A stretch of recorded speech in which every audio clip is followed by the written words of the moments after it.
Hey guys, how's it going? Hope you're having a great day. Sorry I've been MIA over the last couple days. I'm just kind of recovering from my trip to Victoria, where we had our national championships with men's soccer from the University of Toronto, and unfortunately we didn't have a very good showing. We lost our first game, which was the most important game, which was if you lose that, you're out. If you win, you go through. So we lost. We went to the consolation side. We lost the second game, and that was pretty much the end of our tournament at nationals. So what I want to share with you today is some secrets that really kind of, the things that reminded me of the importance of eating well, especially as an athlete. And I want to talk about how the youth is really wasted on the young, especially athletic young individuals. And I want to share with you in this video whether or not you're 50 years old or older or younger, how you can eat properly if you're exercising or if you're a competitive athlete. Okay. Now, before I get into that, I want to share two stories with you. The first one comes from this incredible player from the University of Victoria. His name is Cam, and he's a very, we're watching the games from the sidelines from the stadium, and here's a guy who is, looks half the size of most of the other players on the field, and in my experience watching university soccer, he was one of the best players I've ever seen at the university level in Canada, and it was absolutely unbelievable to see what he was doing on the field. He scored some incredible goals. He set some of them up. He was given the MVP of the tournament award, and the University of Victoria, on which the team he played, ended up winning the entire national championships. Incredible player. So the night of the final, the team, the University of Victoria, went out to this bar to celebrate. We kind of went there, a couple of the guys, to play some pool, and we ran into Cam and some of his teammates. So two funny things. One of his teammates comes up to me. I went up to congratulate them and said, "Hey, you guys did an amazing job." His one teammate says, "Hey, you're the nutrition guy, right?" And I was like, "Sure, I guess." And he's like, "Yeah, I've seen your videos online." So that was pretty cool. But Cam, I shook his hand and I said, "Listen, man, incredible stuff. You did, one of the best players I've seen recently in Canada. So well done." And his buddy says, "Listen, Yuri, can you tell this guy? I've been trying to get this guy to eat healthier because he thinks he can eat whatever he wants and still perform well. And he's only like 19, right?" So I told him, I'm like, well, honestly, right now, whatever you're doing, keep doing because it's fine. But remember, as you get a little bit older, that's not going to work anymore. And the same thing happens, for instance, with Michael Phelps, right? Michael Phelps, he's eating, based on the previous Olympics, I guess it was in Beijing, where he was eating, 12,000 calories a day of garbage, right? Pizza, burgers, waffles, pancakes, just anything to really increase his caloric intake, and that's not a healthy way to do it. And the problem is that a lot of these young athletes believe that since they're so active, they can eat whatever they want simply to get enough calories into their body, and then they're just going to burn them off in training or in competition. Well, unfortunately, what's going to happen is, this is my personal prediction, when Michael Phelps retires from swimming, he's going to have a very, very, very tough time transitioning to eating healthy. And I wouldn't be surprised if he had all sorts of internal problems, cardiovascularly, as he grows older. Hopefully he doesn't. But again, if you think you can get away with that kind of food, especially if you're a young individual, I need to alarm you that that's not going to happen. So the second thing is, so we're watching I believe we're watching the final. So our whole team is in the stands. We're watching the final. Half the guys disappear at halftime, okay, because they were hungry. They wanted to get something to eat. They come back, and they've got bags upon bags of food from McDonald's. And you know what?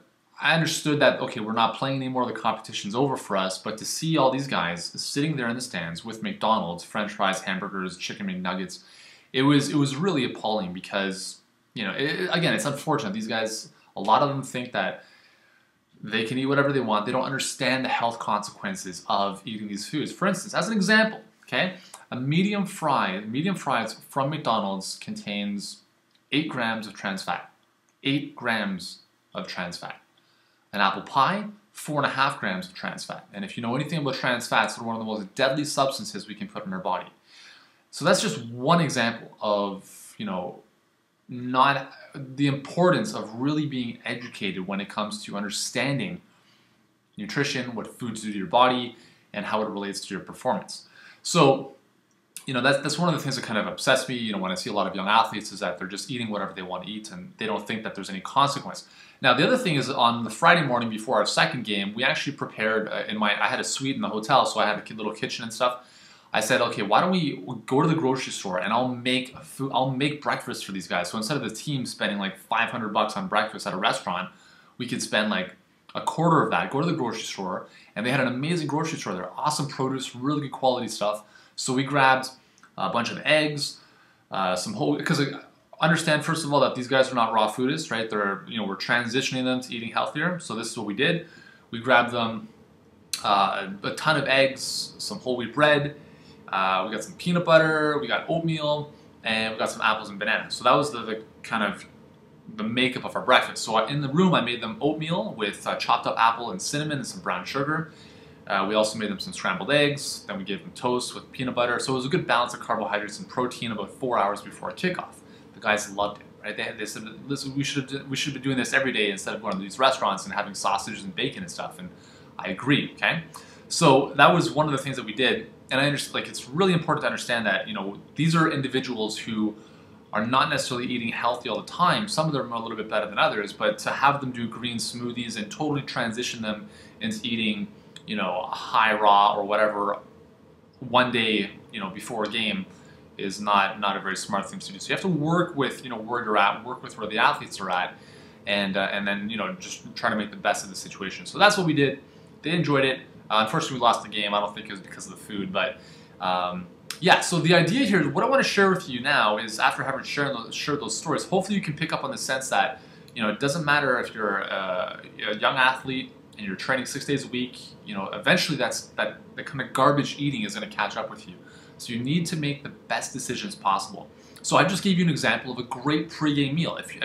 If right now, if you're young, if you're working out, if you're playing in various sports, if you're looking for a pregame meal, that combination of what I just shared with you, oatmeal, eggs, toast, is actually a really good pregame meal, about 3 to 4 hours beforehand, if you're used to eating kind of the traditional North American diet. If you're used to eating more raw foods, right, you don't need to do that. But that's just an example for the average individual who is not necessarily the healthiest eater all the time.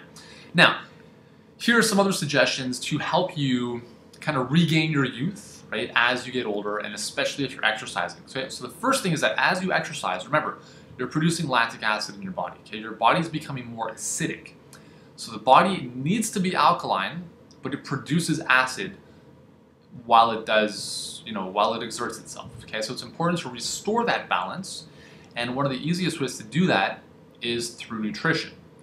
So if your body's producing acid during activity, then if you're adding additional acidity into your body through your diet, then I'm sure you can see that we're kind of compounding the negative effects within our body. Okay?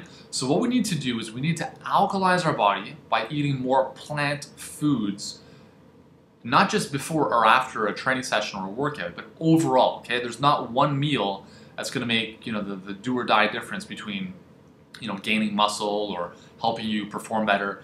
It's not one meal that's going to make a difference. It's your overall diet, which is the most important thing. Okay? So what you do before your workout or after your workout is very, very, very insignificant compared to what you do day in and day out. So day in and day out, here's what you should be doing. Okay? Minimum 8 to 10 servings of fruits and vegetables. Okay? Minimum. It's very, very important. By doing that and that alone, you will significantly increase the alkalinity coming into your body. Okay? When your body's more alkaline, it has an easier time recovering from exercise because it has more alkalizing minerals that are able to buffer out a lot of the acid, and that's a very important thing. Now also, we understand that when we bring alkalinity into our body, when I talk about alkalinity, I'm just talking about fruits and vegetables because they contain higher amounts of alkaline minerals like calcium, magnesium, and potassium, versus the acidic residues, which would be protein and phosphorus predominantly. Okay, so foods like animal products, processed foods, a lot of grains, they're higher on the acidic side because they contain higher amounts of those protein and phosphorus molecules versus the alkaline minerals of calcium, magnesium, and potassium. Okay, so it's a really simple equation. So if you can get more plant-based foods in, you'll recover faster, you'll feel better, and numerous studies have shown that your endurance is actually a lot better as well on more of a plant-based diet. I'm not saying that you have to become vegan, but if you can move more plant-based foods into your diet and into your body, you'll be a lot better off, okay? Now, in terms of just a quick post-workout, or really if you're kind of new to this and you're looking for something to kind of kickstart you, here's a very simple strategy that I use. I'm pretty lazy, so I don't like taking a lot of time preparing foods. So I want to give you a really good smoothie recipe that I kind of go to probably every day, if not every other day. So this will give you about 2 liters of green smoothie. You can do this before your workout, after your workout, throughout the day. It's a very simple way to get a lot of fruits and vegetables into your body in a very simple fashion. So here we go. If you have a blender or a Vitamix, that's all you need, and some water and the following. So you take a head of lettuce. The darker the green, the better. So think of any kind of green lettuce, anything you want. You could use Swiss chard or just regular lettuce. Any kind of dark green leafy vegetable. You can throw a whole head into the blender, okay? Then you take about half a head of parsley, throw it in, 1 apple, 1 pear, 1 banana. Take 1 lime, cut it in half, squeeze it in the blender, and you can add some hemp seeds or some chia seeds if you want for enhanced omega-3 and protein content, okay? So it's not a very calorie-dense smoothie. You might get about 300 some odd calories out of that. But you will be getting a good amount of carbohydrates. So you're going to be fueling your muscles for your workouts, and you're going to be replenishing those muscles after the workout if you're going to be having that after the workout. Okay? There's not going to be a huge amount of protein. You might be getting about 10 grams, if I can remember, depending on if you're putting in hemp seeds or not. Without the hemp seeds, you'll probably be getting about 10 grams of protein in that concoction. But nonetheless, right, studies have shown that, it doesn't really matter how much protein you're getting after a workout. It's, throughout the day on average over the week. That is the most important thing. More on that in February.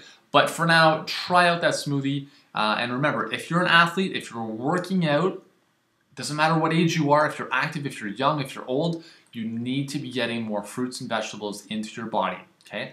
That is the easiest way to ensure that you maintain your youth even as you age, and you improve your performance even as you age as well.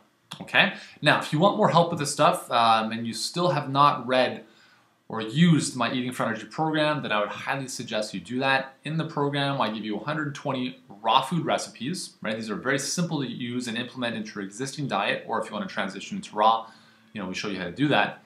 I also give you a 12-week meal plan, which shows you how to put all the recipes into play.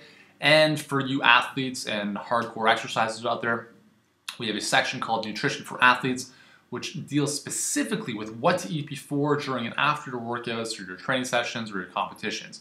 Essential information to understand and know about, especially if we're not even talking about performance, right? Performance will dramatically improve, but also it's about your health. If you can eat for improved health, your performance will get better as well, okay? So check it out, eatingforenergy.ca.